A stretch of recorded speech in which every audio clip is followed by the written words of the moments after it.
In this video, I want to share with you how to stop procrastination. Procrastination is a really bad habit and it can really affect your productivity.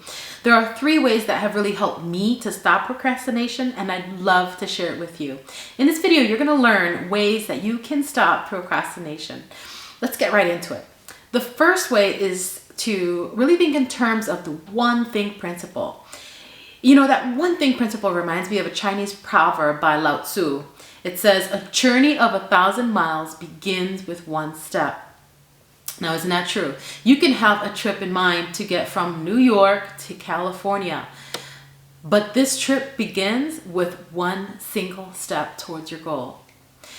Now, think of this saying in terms of your own life. Any major goal that you've achieved has been done one day at a time. Let's say you've achieved a college degree, or maybe a certificate from a trade. How did you get to that point, right? Or started a business. It was really through your daily habits and daily systems where you showed up, right? And you did your part to complete tasks and activities, right? Each day added up to a week, which added up to months, which added up to years of you doing the work necessary to accomplish your degree or your business. Focus on what you can do today. That's the one thing principle. What can you do today that's going to get you a little closer to accomplishing your dreams and goals? And it could be very, very small and insignificant right now, but it's going to count towards achieving your goal. For example, let's say you wanted to retire early and achieve financial freedom. How do you think you're going to get there? Well, it's the decisions and choices that you make every single day, day in and out, that's going to lead you to financial freedom. It's when you invest, first off, in your financial education, to learn about money, right? To learn how to make it and how to keep it, because that's 2 different skills. How can you get out of debt? How can you save more? How can you increase your income? Maybe getting a side hustle, asking for a raise, getting more clients. How do you invest, right? So these things will all support that overall goal. So, by the way, that's why I designed and created my signature Money Mastery program. Because traditional personal finance education tends to focus on facts and numbers and really ignores that inner work, that mindset, that behavior and transformation needed to build lasting results. So financial freedom, I've learned, is more than just creating a budget. It's creating a lifestyle to build and keep wealth. And so that's why this course combines really getting the full picture of personal finance and helps you to create a personalized financial action plan to upgrade your mindset for wealth. Because a lot of it is mindset, but then also the tools and techniques. So this course is really going to combine everything for you.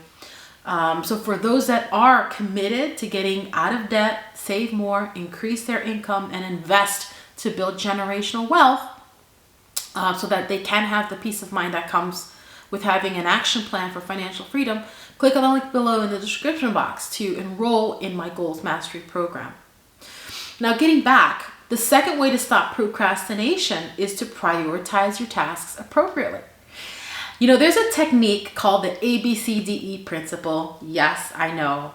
It sounds really, really funny and quirky, but I actually learned this from Brian Tracy in one of his books, and I thought that was pretty interesting. I applied it, and it actually works. So bear with me here. I've used this principle, and it's really helped me focus on what's most important to me. It's a technique to help you prioritize things, right? So let's say, for instance, you have written your to-do list. What you're going to do is you're going to write an A next to the activities that you absolutely must do.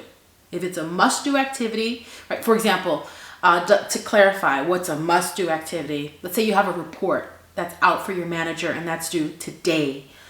There's a hard deadline today that you've got to get it done. That's an A, right? Now you write a B next to the activities that you should do, right? There are things that you should probably get around to doing at some point. For example, you should get around to reading and reviewing your email, and read through your emails and really pick out what's most actionable. Yes, that's important. You should do it. That's a B. B type of task. Then there's a C type of task, and you write down a C next to those activities that would be nice to do. G would be nice to, let's say, for example, let's say there's a person that you met at a networking event, and it would be nice to connect with them and maybe invite them for coffee, or lunch, or it would be nice to reconnect with a friend, right, over lunch. So that would be a C type of activity. Then I want you to write a D next to something that you can delegate, right, and give to someone else so that you can free up your time. That's the D for delegate. And then there are things that take your time that make sense to give to somebody else. E, right? So you'll write an E next to that activity that you can eliminate. And you're empowered to eliminate anything that doesn't make sense anymore. Scratch it off your to-do list, okay? So that, my friends, is the ABCDE principle. And that's really going to help you to review and assess all of your activities and prioritize them. Try it out.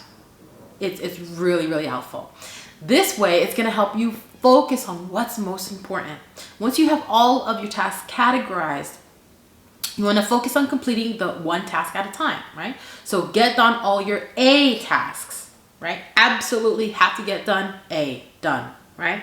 Then you go on to the B tasks. The B tasks, remember, are things you really should do, right? I should get it done. That's the B. The C tasks are nice to have, right? Your fluffy stuff.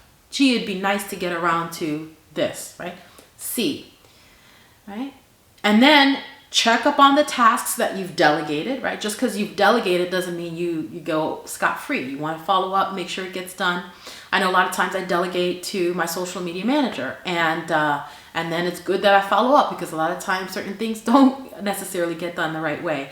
So always make sure, if you delegate something, follow up, make sure. If you delegated your house cleaning to the cleaning people, double check, make sure that they get the spots until you feel more comfortable, with working with that individual.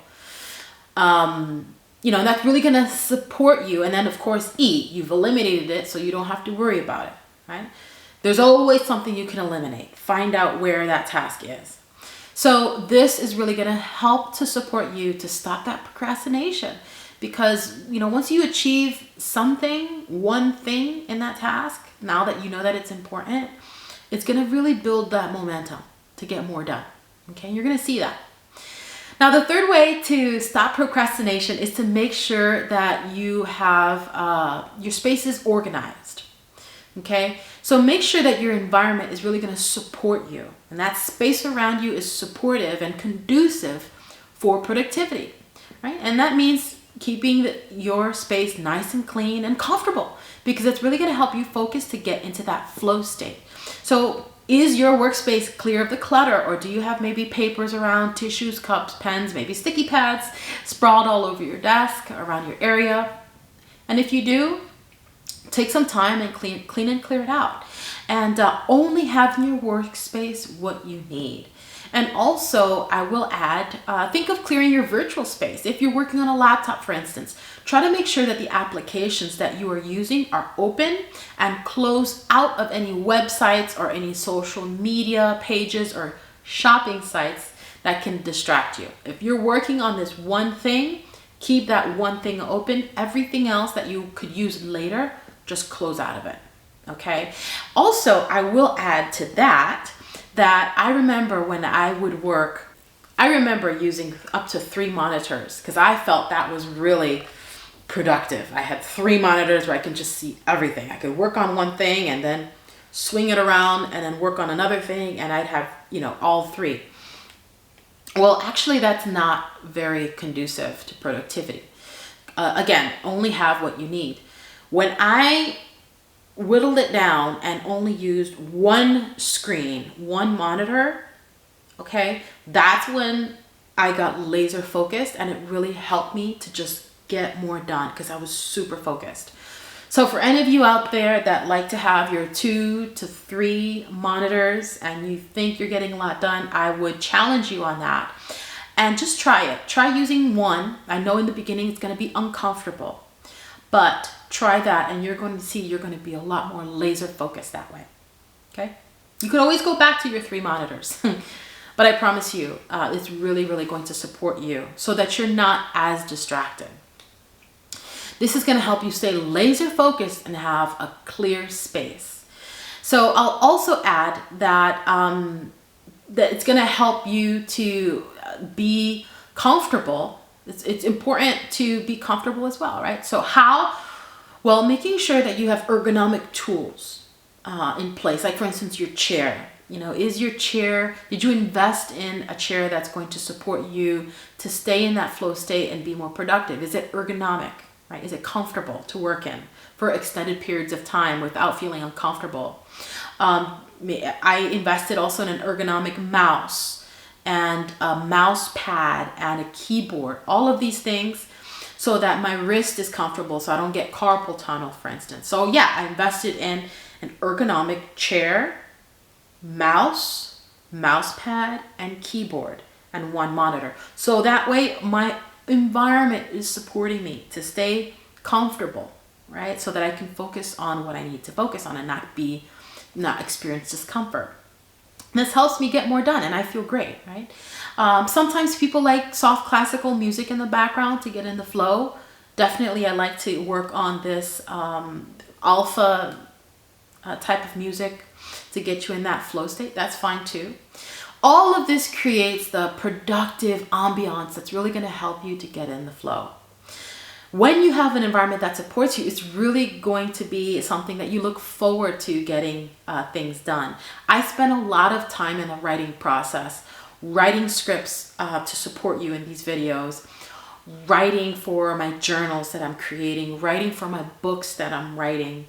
And so, you know, I spend a lot of time in the computer. So I want to make sure that I invest in that space so that I'm able to get more done. Okay. So don't worry about it. In fact, my chair cost over $1,000, like $1,300. Okay. Yes, it was a hit, but it's totally worth it because now I'm not worried about being uncomfortable in that chair. See, I want you to start thinking that way. So in conclusion, the 3 things that are really going to help us to stop procrastination and be more productive are, first, you want to focus on the 1 thing principle. Secondly, you want to prioritize your tasks so you can focus on what's most important. Third, create a clean and comfortable workspace. I want you to check out my Goals Mastery program if you feel the need for more clarity in life, if this video resonated with you. This course is going to help you to identify, define, and align with your vision and mission that really sets the foundation for your goals. Okay, if you have goals but you don't have a solid vision and mission, then it's going to be wobbly and it's going to be easy to get distracted and to procrastinate. Here in this course, I'm going to help you map out a strategic plan with action steps so that you can get real results towards your goals. Also, too, journal writing is a tool that has helped me in my personal growth and development journey. That's why I created a few journals that are really going to help guide you with journal prompts and questions and inspirational and motivational quotes and affirmation. Click in the link in the description box below to collect your favorite journals. Also, it's great to have inspirational and motivational reminders to keep us moving forward towards our dreams and goals. So click on the link below to choose your favorite custom design gift for yourself, family, and friends in my online merch store. And if you've enjoyed this video and want to improve the quality of your life, click the subscribe button to level up, and I'll see you on the next one. Oceans of love and light. Till next time.